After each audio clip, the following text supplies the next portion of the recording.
Welcome to Creamer Media's Polity. I'm Amy Witherden. With me in the studio I have William Bird of Media Monitoring Africa to discuss the controversial Public Service Broadcasting Bill released for comment in October 2009. Welcome, William. Hi, thanks for having me. Media Monitoring Africa says Yes. that the new Public Service Broadcasting Bill proposes major changes to the broadcasting environment. Why was this bill proposed?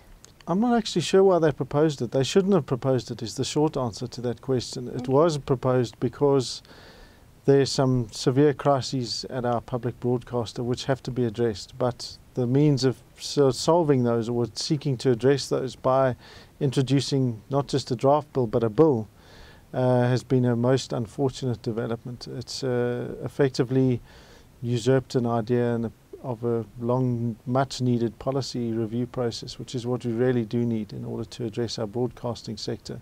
That said, it's for broadcasting, it is easily one of the most significant bills that we're going to see in our new democracy. It's that kind of a big, important bill that is going to have a very long-lasting impact on broadcasting for the next 10 years. What do you consider some of the downfalls of this bill? Well, again, where does one begin? There seem to be, it introduces some very nice and exciting ideas, but some of those ideas could also potentially be the bill's downfall. So the idea around funding, introducing a new method of funding the public broadcaster is a very radical idea. The idea of suggesting that it should be up to 1% tax of personal income is a radical idea. It's been tried in a few countries, but no, it's not here. And there's been a lot of resistance to it. And one of the reasons, of course, is because the SABC has a minor credibility problem at the moment. So one of the key downfalls, I think, is the fact that they've ignored a policy review process and they've moved straight to a bill where we don't know what the government's thinking on this is. We don't know how they modelled this. We don't know what research they did for it. So the major downfall is that we simply don't have enough information based on what's in the bill to actually look and see whether some of the suggestions are workable. So that's the one key point. The second key thing that's substantially concerning about the bill is the powers given to the minister. Now, the minister has denied these in public recently, but the fact is the minister would get powers in this bill second to none. He would effectively have almost complete control of the public broadcaster. Its editorial integrity would be no more. It is the ideas and the powers that shape that and the issues that go around that, I think, are very, very deeply problematic. Some other challenges to the bill are things around the idea of introducing a charter. Now, a charter is a very good idea, and it's something that both my organisation as well as the coalition that we belong to, the Supporting Public Broadcasting Coalition, have been pushing for, which is the idea of saying we need a charter. We need something that ordinary members of the public can say, this is our SABC, this is what it stands for, this is what our public broadcaster stands for. Currently we don't know that. Even though there theoretically is a charter, it's incredibly hard to find, and even experts take hours and hours to find it. So of course ordinary members of the public have no clue. So the idea of introducing a charter that's separate to that's going to be separate to the bill and the act is a good idea. But again, the way that they've just proposed it is a dangerous thing, and it's unfortunate because it leaves out the people who matter most, which is the ordinary members of the public. Another key issue that I think is concerning, but again we don't know enough about it to be deeply concerned or only mildly concerned, which is they say that the SABC must be in line with the developmental needs of the state. Now, what do those mean? We don't know what developmental needs of the state actually means, and there's no definition about this, and again the DOC has not been at all forthcoming in terms of saying this is what we actually mean by this. The idea then of having a separate funding agency again is an exciting one, but we don't know how that'll work. So there are a range of potentially very new and exciting ideas, but the way they've been put in the bill, the way that they're framed, the way that we don't have enough information about them, and the powers of the minister, I think are some very, very dangerous things. It seems very vague. It is incredibly vague. The thing that's not vague, ironically, are the powers of the minister. So the minister can, for example, intervene in almost any matter in the SABC. So while the board appointments of the SABC will still be done by Parliament, each board member will then have a performance agreement with the minister. Now that again is a disaster. You've also got a repetition of some of the disasters before. Last year, one of the key issues that the SABC faced was trying to get rid of the CEO, Dali Mpofu.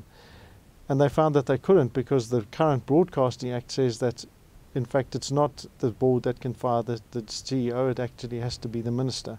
He disputed this and said, because they said that they could get rid of him, and then of course he denied it, blah, blah, blah. So you get a case of, you've got two centres of power. Now in any corporate terms, having two centres of power like that undermines your board and undermines your GCO. And for SABC, that has a trickle-down effect, because you get people at the bottom going, well, do we do this? Well, we could, but then we might upset this person. So rather than do something that might be bold and exciting, they take a conservative approach and a self-censoring approach. And that trickles all the way down from your most senior levels.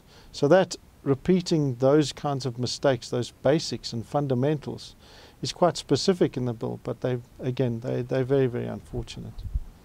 Regarding your submission to the Department of Communications about the bill, why do you say that the time period allowed for public comment on the bill was insufficient?